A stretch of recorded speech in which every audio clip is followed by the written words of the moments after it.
आत्मा का ताप। नागपुर स्कूल की परीक्षा में मैं कक्षा में प्रथम आया। 10 में से 9 विषयों में मुझे विशेष योग्यता प्राप्त हुई। इससे मुझे बड़ी उम्मीद मिली। पिताजी रिटायर हो चुके थे। अब मुझे नौकरी ढूंढनी थी। मैं गोंदिया में ड्राइंग का अध्यापक बन गया। महीने भर में ही मुझे बम्बई में जे स्कूल ऑफ आर्ट में अध्ययन के लिए मध्य प्रांत की सरकारी छात्रवृत्ति मिली। ये सितंबर 1943 की बात है। मैंने अमरावती के गवर्नमेंट नॉर्मल स्कूल के से त्यागपत्र दे दिया।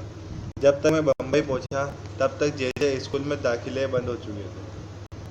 दाखिला हो भी जाता तो उपस्थित का प्रतिशत पूरा न हो पाता। छात्रवृत्ति वापस ले ली गई। सरकार ने मुझे अकोला में ड्राइंग अध्यापक की नौकरी देने की पेशकश की।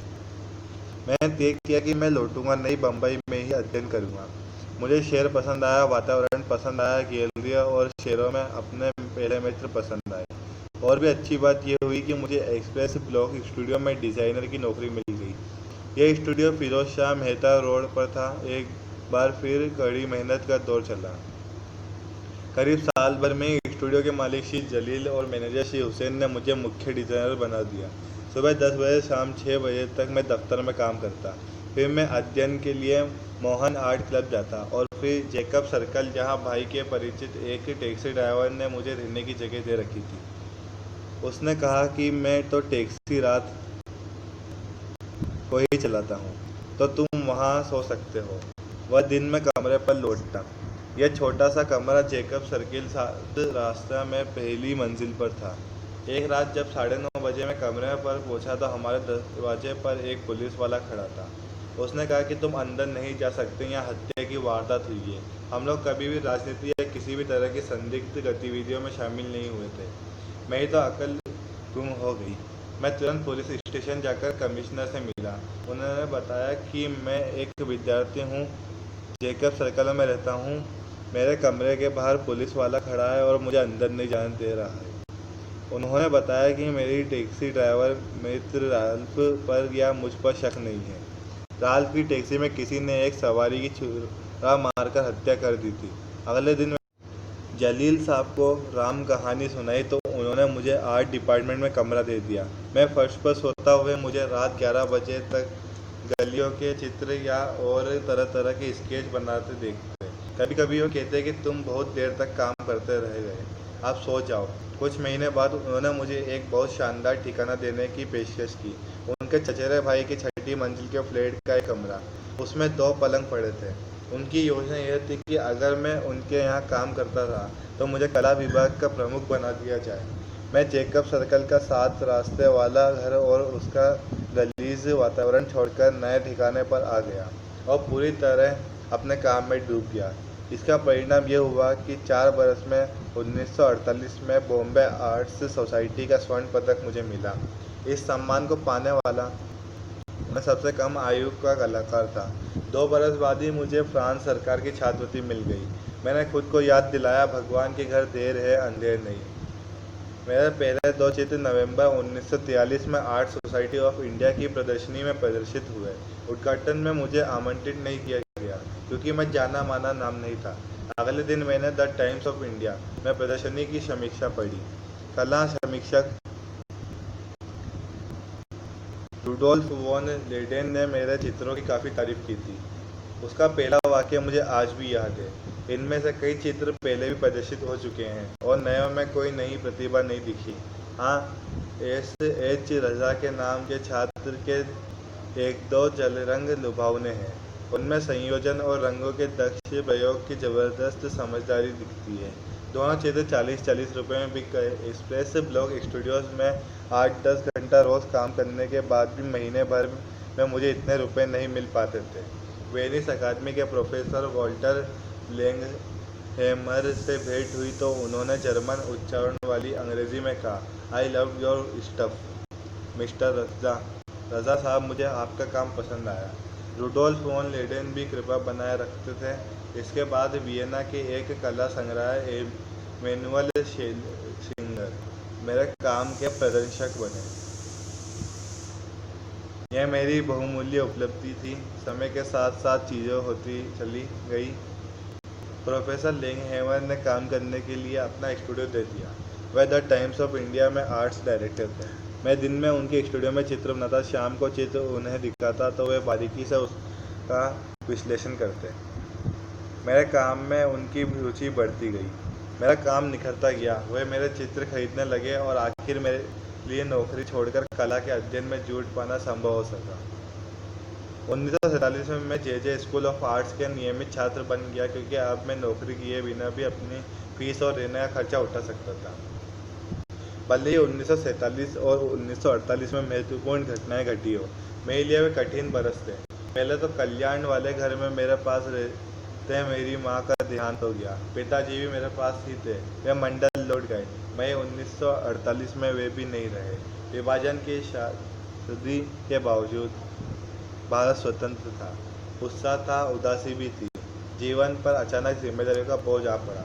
हम युवा थे, मैं 25 बरस का था। लेखकों, कवियों, चित्रकारों की संगत थी।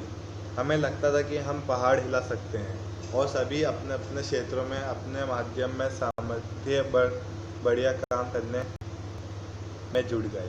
देश का विभाजन, महात्मा गांधी की हत्या क्रूर घटनाएं थी। व्यक्तिगत स्तर पर मेरे माता पिता की मृत्यु भी ऐसा ही क्रूर घटना थी। हमें इन क्रूर अनुभवों को आत्मसात करना था। हम उससे उभर काम में जुट गए। 1948 में मैं श्रीनगर गया, वहाँ चित्र बनाए। ख्वाजा अहमद अब्बास भी वहीं थे। कश्मीर पर कबायली आक्रमण हुआ। तब तक मैंने तय कर लिया था कि भारत में ही रहूँगा। मैं श्रीनगर से आगे बारामूला तक गया। घुसपैठियों ने बारामूला को ध्वस्त कर दिया था। मेरे पास कश्मीर के तत्कालीन प्रधानमंत्री शेख अब्दुल्ला का पत्र था, जिसमें कहा गया था कि ये एक भारतीय कलाकार है, इन्हें जहाँ चाहे वहाँ जाने दिया जाए और इनकी हर संभव सहायता की जाए। एक बार मैं बस से बारामूला से लौट रहा था कि वहाँ जा रहा था। स्थानीय कश्मीरियों के बीच मुझे पेंटधारी शहराती को देखकर एक पुलिस वाले ने मुझे बस से उतार लिया। मैं उसके साथ चल दिया। उसने पूछा, कहाँ से आए हो, नाम क्या है? मैंने बता दिया कि मैं रज़ा हूँ, बम्बई से आया हूँ। शेख साहब की चिट्ठी उसे दिखाई। उसने सलाम ठोका और परेशानी के लिए माफ़ी मांगता हुआ चला गया। श्रीनगर की इस यात्रा में मेरी भेंट प्रख्यात फ्रेंच फोटोग्राफर हेनरी कार्तिये ब्रेसा से हुई।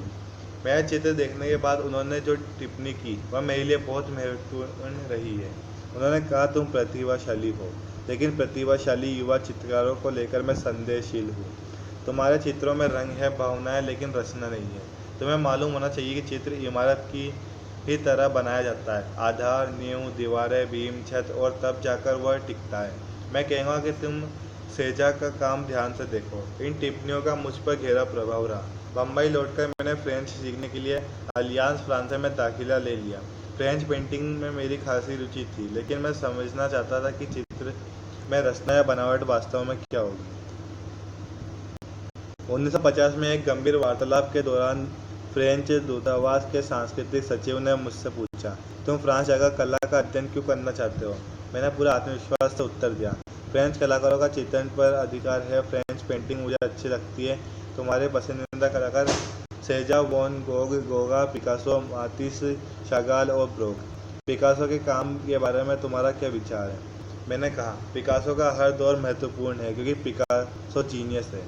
वह इतने खुश हुए कि मुझे 1 के बजाय 2 बरस के लिए छात्रवृत्ति मिली। मैं सितंबर में फ्रांस के लिए निकला और 2 अक्टूबर 1950 को मार्सेस पहुंचा। यूँ पेरिस में मेरा जीवन प्रारंभ हुआ। बम्बई में रहते एक ऊर्जा थी, काम करने की एक इच्छा थी। आत्मा को चढ़ा यह ताप लोगों को दिखाई देता था। अपने यहाँ जबरदस्त उदारता थी। कोई काम करने का इच्छुक हो तो लोग सहायता की तैयार होते थे। मैं अपने कुटुंब के युवा लोगों से कहता रहता हूँ कि तुम्हें सब कुछ मिल सकता है, बस तुम्हें मेहनत करनी होगी। चित्रकला व्यवसाय नहीं, अंतरात्मा की पुकार है। इसे अपना सर्वस्व देकर ही कुछ ठोस परिणाम मिल पाते हैं। केवल जहरा जाफरी को कार्य करने की ऐसी लगन मिली और पूरे समर्पण से दमोह शहर के आसपास के ग्रामीण के साथ काम करती है। कल मैंने उसे फ़ोन किया यह जानने के लिए कि वह दमोह में क्या कर रही है। उन्हें बड़ी खुशी हुई कि मुझे सूर्य प्रकाश, उस ग्रामीण स्त्री का पति जो अपने पति का नाम नहीं ले रही थी, का किस्सा याद है। मैंने दृष्टता से उन्हें बताया कि बिन मांगे मोती मिले, मांगे मिले न भीख। मेरे मन में शायद युवा मित्रों को यह संदेश देने की कामना है कि वह कुछ घटने के इंतजार में हाथ पर हाथ धरे न बैठे रहे, खुद कुछ करें। ज़रा देखिए, अच्छे खासे संपन्न परिवारों के बच्चे काम नहीं कर रहे हैं, जबकि उनमें तमाम संभावना है, और यहाँ हम बेचैनी से भरे काम किए जाते हैं। मैं बुखार से छटपटा सा अपनी आत्मा, अपने चित्त को संतप्त किए रहता हूँ। मैं कुछ ऐसी बात कर रहा हूँ जिसमें खामी लगती है। यह बहुत गजब की बात नहीं है, लेकिन मुझ में काम करने का संकल्प है। भगवत गीता कहती है, जीवन में जो कुछ भी मिला तनाव के कारण है। बचपन जीवन का पहला चरण एक जागृति है, लेकिन मेरे जीवन का बम्बई वाला दौर भी जागृति का चरण ही था। कई निजी मसले थे जिन्हें सुलझाना था। मुझे आजीविका कमानी थी। मैं कहूँगा कि पैसा कमाना महत्वपूर्ण होता है, वैसे अंततः वह महत्वपूर्ण नहीं ही होता। उत्तरदायित्व होते हैं, किराया देना होता है, फीस देनी होती है, अध्ययन करना होता है, काम करना होता है। कुल मिलाकर स्थिति खासी जटिल थी। मेरे माता पिता के न रहना और राष्ट्रपिता महात्मा गांधी को खो देने से जटिलता और बढ़ी।